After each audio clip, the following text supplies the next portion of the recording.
Ginalantaw karon sa usa ka political analyst nga ang pagpa-prioritize di President Bongbong Marcos Jr sa balaudnong Anti-Dynasty Bill.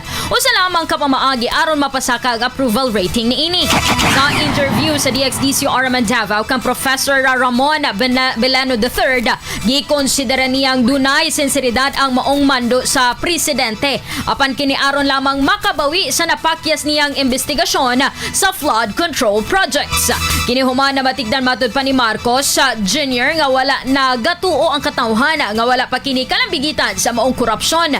Hinungdan nga magpahumot na sab kini.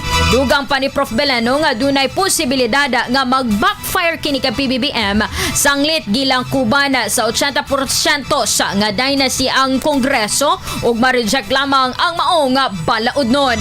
Atong paminawan ang tipik sa pamahayag ni Professor Ramon Belano III. Medyo sugal din to. No? Because alam natin na 80% no, ng mga members ng ating Kongreso miyembro ng political dynasty. So, yung tingin natin dito baka mag-backfire to no? Na ito, i-reject lang din ng, ng Kongreso. Pero, medyo good vibes na siya sa mga tao ngayon. Kasi sabi niya, tingnan yun, sabi ko, no? Gusto ko ng anti-political dynasty. Pero hindi na-approve, unfortunately. Di ba? So, parang parang ang ngayon, ang sisi ngayon, binababa niya ngayon dito na sa Kongreso.